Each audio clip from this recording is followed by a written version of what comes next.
जय हिंद जय बिहार। आज हम आपको प्रिय खेल के बारे में बता रहे हैं। खेल तो जिंदगी है, खेल एक सपना है।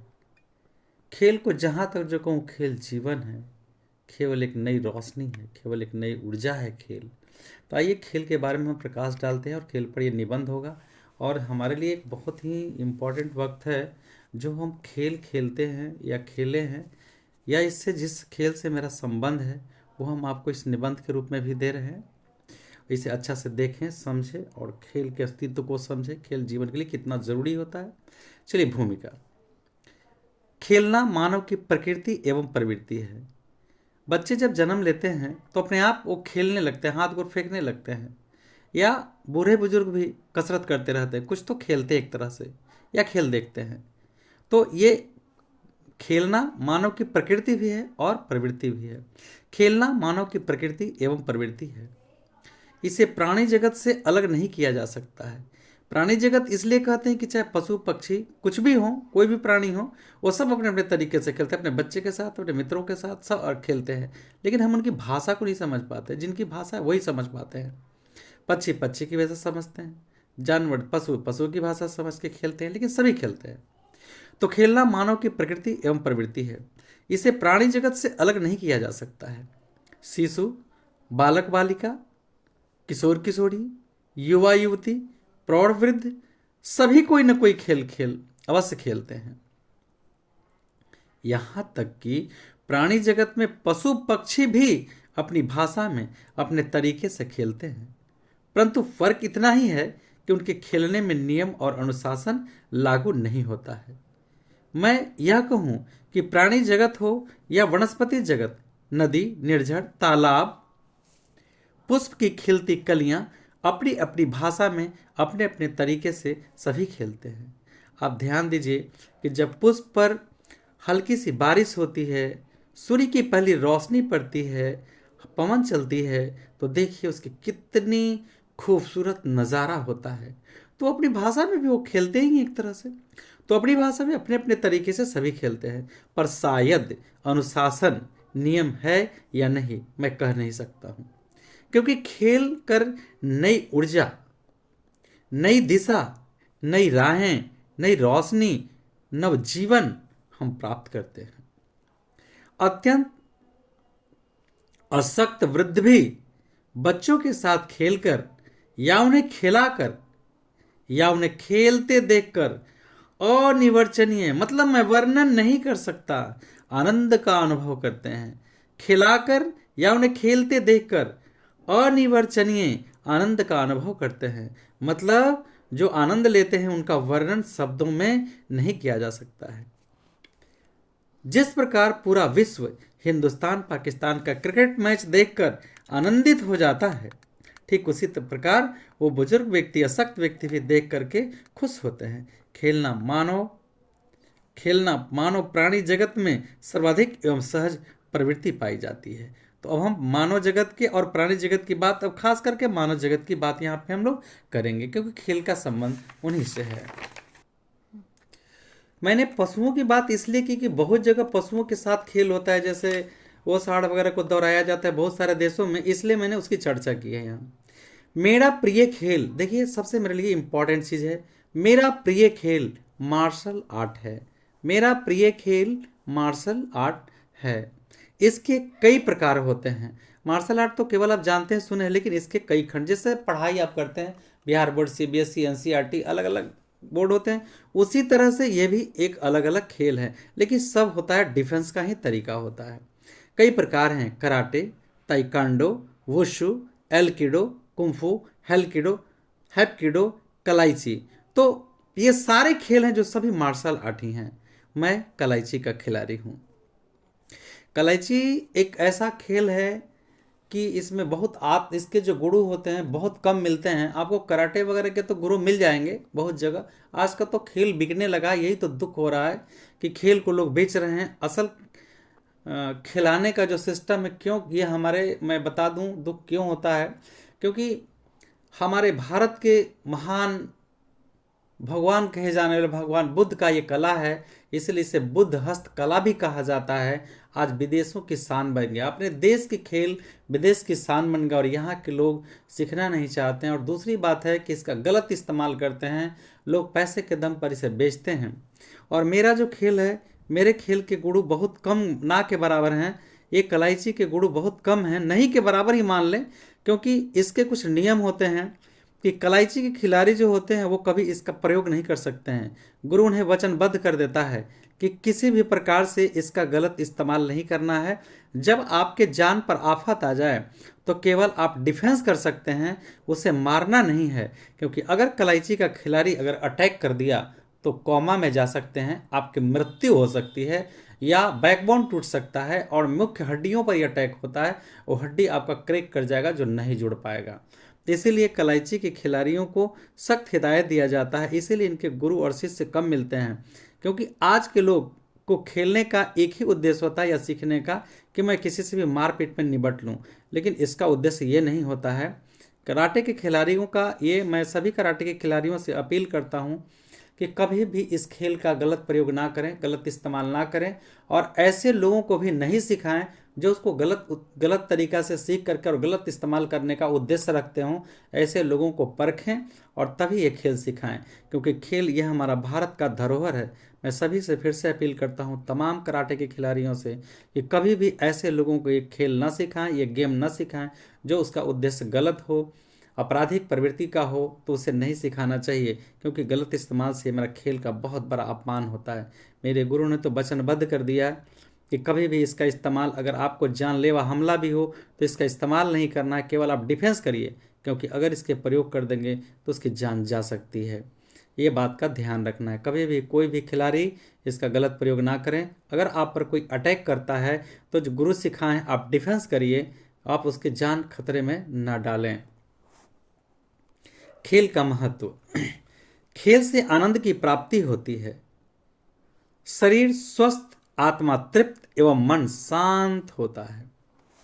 मनोरंजन के सर्वोच्च साधनों में से खेल भी एक महत्वपूर्ण साधन है। खेल से ताजगी का अनुभव होता है, नई ऊर्जा मिलती है एवं प्रत्येक क्षण नवजीवन का अनुभव होता है। खेल हमें कर्मनिष्ठ, न्यायप्रिय एवं अनुशासन प्रिय बनाता है। पहले कहा जाता था कि पढ़ोगे लिखोगे बनोगे नवाब, खेलोगे कूदोगे बनोगे खराब, परंतु आज वर्तमान समय में लगभग विपरीत हो रहा है। आज सरकार भी खेल पर ध्यान दे रही है। किसी भी खेल में राष्ट्रीय स्तर पर पदक विजेता को सरकारी सेवा में स्थान प्राप्त हो जा रहा है। मतलब जो लोग नेशनल मेडल लेके आ जाते हैं, नेशनल खिलाड़ी होते हैं, नेशनल मेडल लेके आ जाते हैं, लगभग उनको राज्य सरकार निश्चित रूप से नौकरी प्रदान कर देती है। पूर्ण तो नहीं कह सकते हैं। एशियन खेल पदक विजेता हमारे मीराबाई चानू जो वेट लिफ्टर थी, उसको कर्नाटक सरकार, शायद कर्नाटक सरकार ही है जहाँ कर्नाटक की रहने वाली, ASP का पद दिया है, यानी असिस्टेंट सुपरिटेंडेंट ऑफ पुलिस का पद दे दिया है। आप जानते हैं कि करीब करीब सचिन भी खेल से हैं, वो भी उनको भी कहीं बैंक में पद वगैरह मिला हुआ है। तो बहुत सारे खिलाड़ी हैं जिनको जब खेल में मेडल लाते हैं तब जाके उनको सर्विस मिलती है, लेकिन ये लोग तो पहले से खिलाड़ी हैं। खेल से जीवन का अवसाद दूर होता है, मन प्रसन्न होता है, मन दुख से अलग हो जाता है, उसका लगाव ही खत्म हो जाता है, अवसाद खत्म हो जाता है। खेल केवल खेल नहीं होता, यह हमारा गुरु होता है।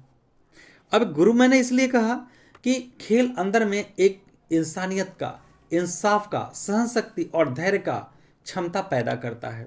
वो कहता है खेल जब जानते हैं तो यह गलत है, ऐसा नहीं होना चाहिए।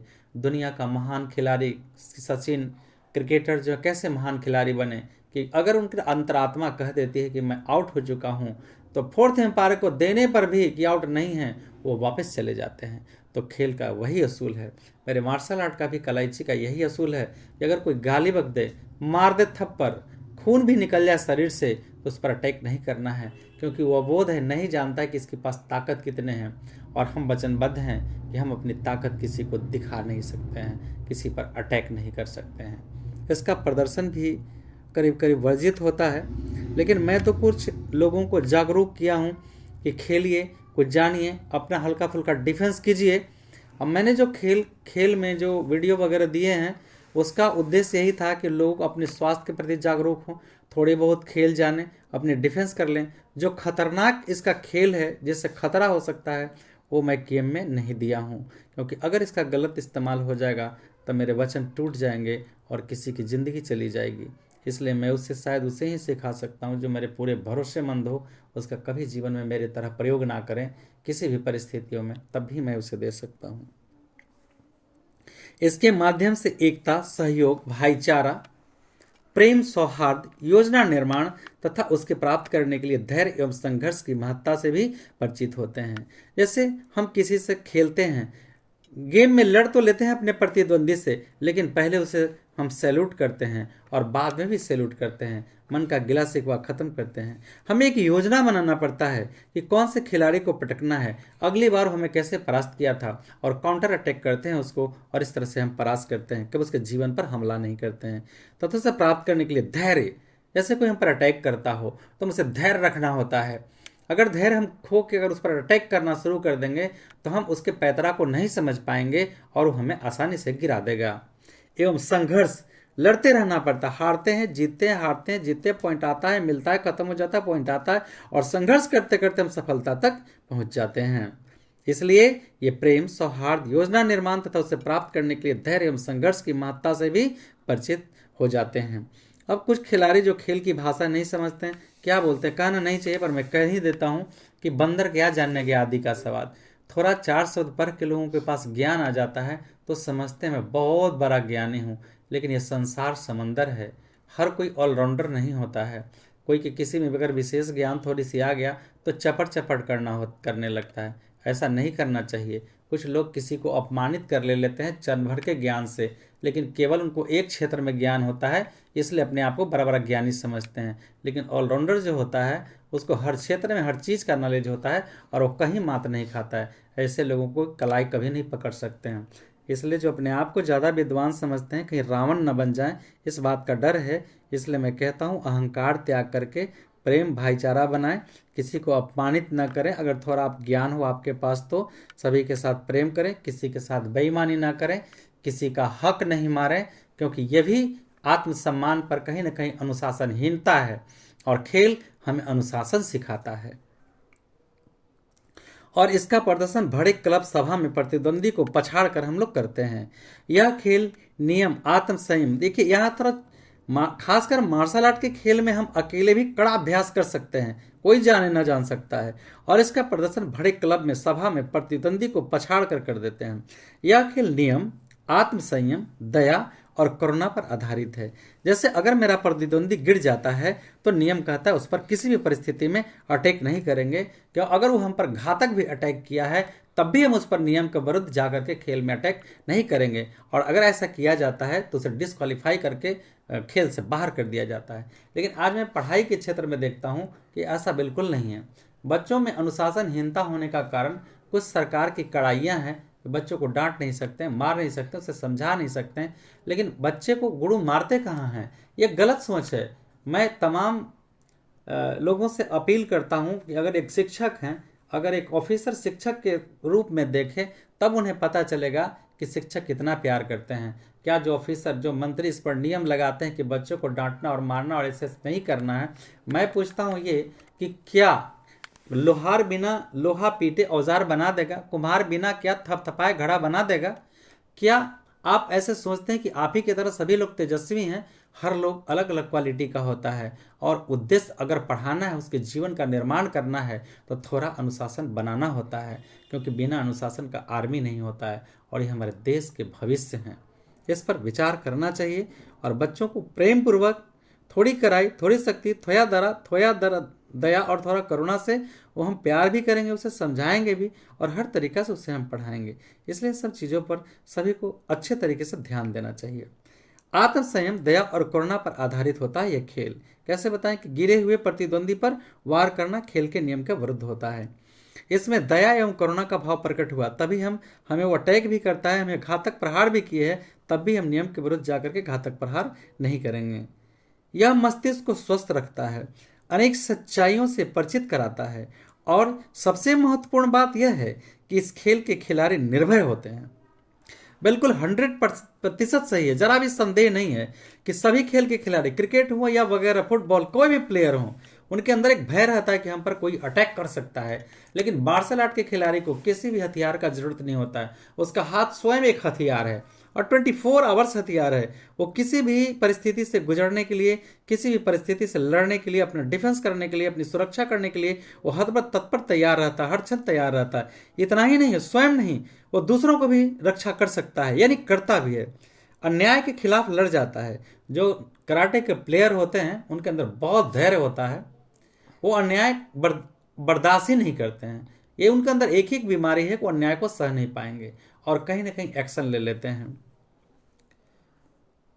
असत्य का डटकर विरोध करते हैं। अपनी रक्षा तो स्वयं करते ही हैं, साथ ही वे दूसरों की भी रक्षा करते हैं। सबसे बड़ी बात यह है कि इनके अंदर एक दया का भाव होता है चहु ओर से। अपने दुश्मन पर भी कभी घातक प्रहार नहीं करते, उसे समझाते हैं कि तुम्हें ऐसा नहीं करना चाहिए। असत्य का विरोध करते हैं कि यह गलत है।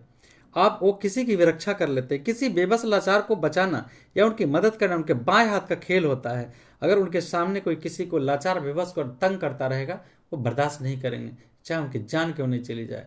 क्योंकि गुरु का यह वचन होता है, ये खेल तुम्हें अपने लिए नहीं बल्कि औरों समाज की हिफाजत के लिए सीख रहे हो, कभी इसका गलत इस्तेमाल नहीं करना है। इसलिए यह खेल मेरे प्राणों से भी प्रिय है। इस शरीर से प्राण को अलग कर सकता हूं, परंतु इस खेल को नहीं। खेल से लाभ। खेल से शारीरिक विकास के साथ ही संघर्ष करने की क्षमता का भी विकास होता है।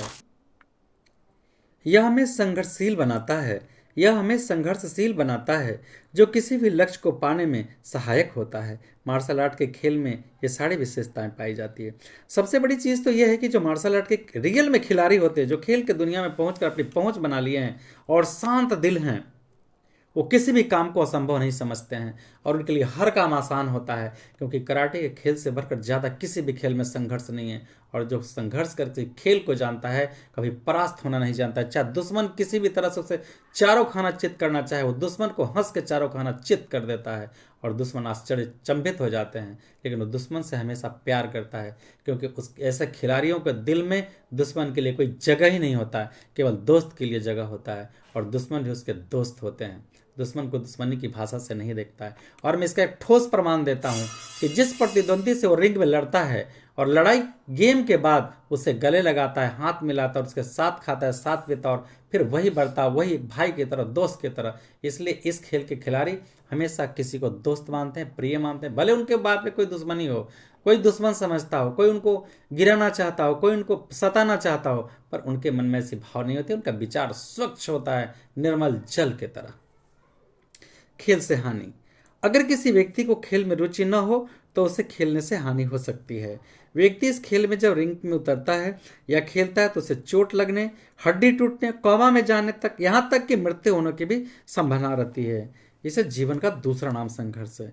तो जीवन का अगर दूसरा नाम संघर्ष है तो खेलते हैं। खेलने के लिए हिम्मत चाहिए। अटैक है तो ब्लॉक चाहिए, ब्लॉक है तो अटैक चाहिए। तो इन चीज़ों को अगर हम ध्यान से सीखेंगे और ध्यान से अगर खेलेंगे तो इसमें से कोई भी हानियां नहीं होती हैं। कब होती है? जब हम अचेता अवस्था में खेलते हैं, अच्छे तरीके से नहीं खेलते हैं, डिफेंस नहीं करते हैं, तो निश्चित रूप से हमें हानि हो जाएगी।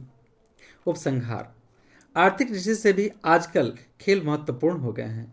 युवा पीढ़ी ने करियर के रूप में ले रहे हैं। मार्शल आर्ट के खेल को बहुत लोग, मार्शल आर्ट के जितने खिलाड़ी हैं, बहुत ज़्यादा लोग कमांडो, पुलिस फोर्स इत्यादि अन्य जगहों पर अपनी सेवा दे रहे हैं। इसलिए खेल अपनी अहम भूमिका निभा रही है। अब हम अंत में तमाम कराटे के खिलाड़ियों से अपील करना चाहते हैं कि आप अपने स्तर से प्रैक्टिस करते हैं, आप मेरे गुरु समान हैं। मैं तो दोस्त, गुरु, भाई जो बोलूं, पर ध्यान रहे आप जितने भी लोगों को ये खेल सिखाते हैं उन्हें सख्त हिदायत दें, उनसे वचन लें कि कभी इसका गलत इस्तेमाल नहीं करें। मैं बहुत जगह देखता हूँ कि कुछ कराटे के खिलाड़ी लोग इसका गलत इस्तेमाल कर पंच किक चलाते हैं, जो किसी से दुर्घटना होती है। खेल का अपमान होता है। अगर एक ज्ञानी है तो ज्ञान का अपमान, किसी निर्दोष व्यक्ति को फंसाकर ज्ञान का अपमान करता है। अगर एक वकील है, कानून की हिफाजत करना उसका कसम है, लेकिन गलत का केस लड़के, किसी क्रिमिनल को बेल दिला करके उसका केस लड़के उसको हराने के बजाय जिता करके उस कानून का अपमान करता है।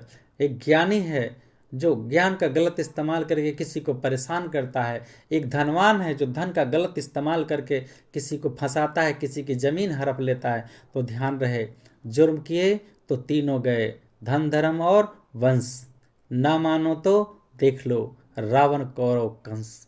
इसलिए मैं सभी से अपील करता हूँ कि अपने छात्रों से वचन लें, अपने स्टूडेंट से, अपने शिष्य से, अपने शागिर्द से वचन लें कि कभी भी इस मार्शल आर्ट का प्रयोग गलत तरीक़ा से नहीं करेंगे। खेल एक अनुशासित तरीके से होना चाहिए, इसका प्रदर्शन बीच मार्केट में नहीं करना है, गलत इस्तेमाल नहीं करना है, जिससे खेल की रक्षा हो, इसका सम्मान हो, लोग ये नहीं कहें कि देखो खिलाड़ी किसी को मार रहा है। मैं एक बार देखा हूँ, मेरे ही एक बच्चे थे, मेरे तो स्टूडेंट नहीं बोले पढ़ाई के स्टूडेंट थे। मैं इस खेल को मैं ज़्यादा किसी को सिखाना ही नहीं चाहता हूँ, क्योंकि बहुत लोग गलत इस्तेमाल करते हैं और वो गलत तरीक़ा से चला रहा था। तो मैं ये बस सबसे यही विनती करूँगा कि इसका सम्मान करें, क्योंकि ये बुद्ध की धरती है, बुद्ध का खेल है, और इसका सम्मान हम जितने करेंगे ये खेल आगे बढ़ेगा। ये खेल सभी लोग सीखें और धैर्यपूर्वक सीखें, इसका गलत प्रयोग नहीं करें और ये खेल को आगे बढ़ाएं। हमारे देश में अच्छे स्तर के खिलाड़ियों की कमी नहीं है, प्रतिभा बहुत है। खेल के स्टेट लेवल से बढ़ते हुए आप नेशनल लेवल, इंटरनेशनल लेवल तक जाएं, एशियन ओलंपिक गेम वगैरह खेलें, जिससे अपने करियर की अच्छी तलाश करें। पढ़ाई के साथ साथ विद्यार्थी, अगर मैं एक बात बता दूं कि अगर विद्यार्थी 6, 7 या 4, 5 क्लास से इस खेल में रुचि लेने लगते हैं तो, और प्रतिदिन रेगुलर अभ्यास करना है, समय आधा घंटा तो आधा घंटा, 1 घंटा तो 1 घंटा रेगुलर अगर ये अभ्यास करते हैं तो आप स्वस्थ रहेंगे, हमेशा मन आपका प्रसन्नचित रहेगा, आप निडर रहेंगे, पढ़ने में आपको मन लगेगा, आपके अंदर सहनशक्ति आएगा, आपके अंदर स्टेमिना आएगा और काफ़ी तरक्की करेंगे आप खेल के दुनिया में भी और पढ़ाई के दुनिया में भी। ये मेरा प्रैक्टिकल अनुभव है। इसी के साथ मैं समाप्त करता हूँ। जय हिंद, जय बिहार। बहुत सारी